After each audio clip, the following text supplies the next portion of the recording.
काय आपण मंदिरात का थांबलोय? जेव्हा मनात खूप साचतं ना, त्याचं ओझं होऊ लागतं आणि ते वेळोवेळी व्यक्त करणं खूप गरजेचं असतं. म्हणजे वेळ महत्वाची नसते, जागा महत्वाची असते. आणि मला वाटत नाही की याहून उत्तम जागा कोणती असेल. बॉस, मला कळतंय, एकीकडे गुलाब पकडल्या गेल्यावर तुझ्या आईचं सत्य सगळ्यांसमोर येईल, तिच्या नावावर लागलेलं कलंक पुसलं जाईल. आणि दुसरीकडे युवराजबद्दल निर्णय घेणं, त्याच्यामुळे स्वतःचं कुटुंब दुखावलं जाईल. ह्या सगळ्याच तुझ्या मनावर खूप ओझं होत असेल ना. बॉस, तुझ्या मते तू योग्य जरी असलीस, युवराजला अटक करून तू तुझं कर्तव्य पूर्ण करत असलीस, तरी ते कोणालाच कळणार नाहीये. ना निशीला, ना निशीच्या आईला, कौशिकी ताईला, बाबांना सुद्धा कळणार नाही. बस तुझ्या मनात उठलेला गोंधळ मला स्पष्टपणे दिसतोय, पण त्याला शांत करायला हवं ना.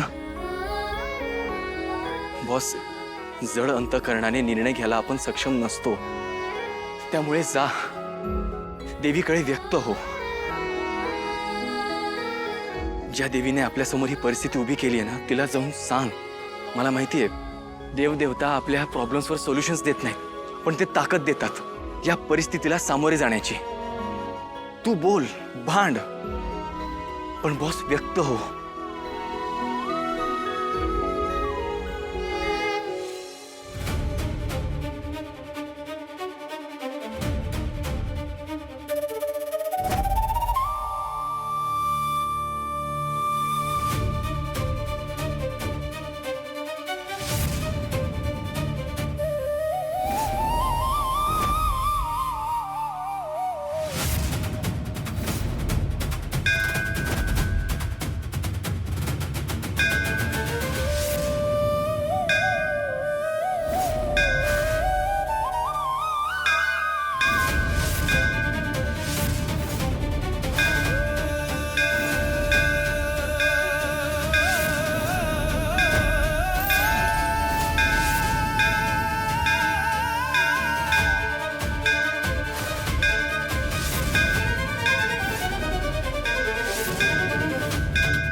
बरं वाटतंय आता? बॉस, परिस्थिती कोणतीही असली, त्यावर तुझं काहीही मत असलं, मी आहे तुला समजून घ्यायला.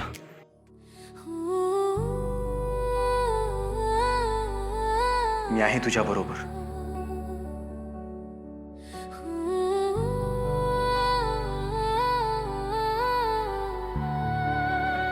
फक्त मतं जाणून घेणारा नाही, मतं समजून घेणारा सुद्धा हवा.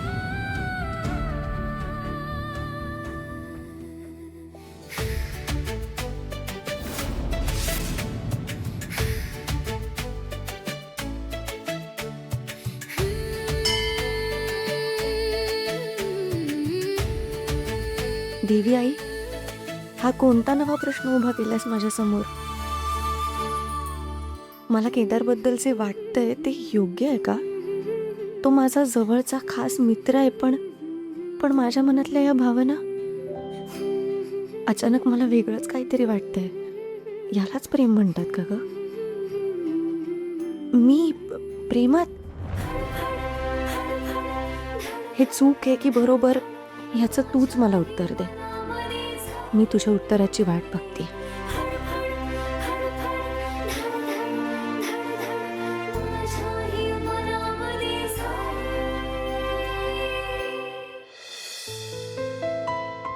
बॉस, निघूयात?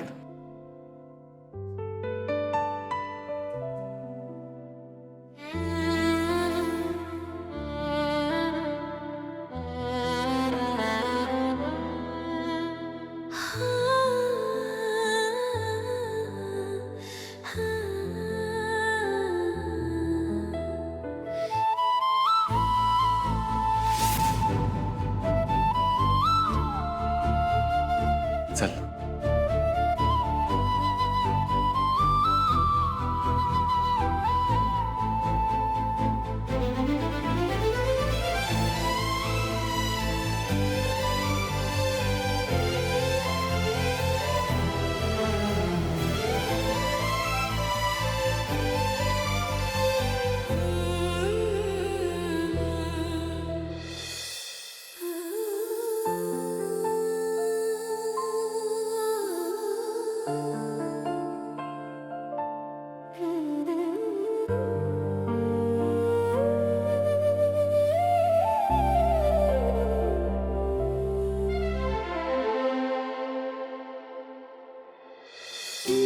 सॉरी.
हा तोच नंबर आहे जो मी उचलला होता.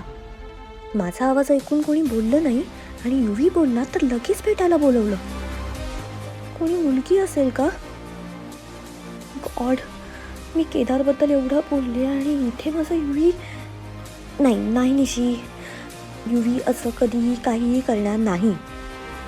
पण मम्मा म्हणाली आजकाल कोणाचा काही भरोसा नसतो. खरंच कोणी मुलगी असेल तर? नाही, मी माझ्या आणि युवीच्या मध्ये कोणालाही येऊ देणार नाही. उद्या हे नक्की कोण होतं ते बघायलाच हवं.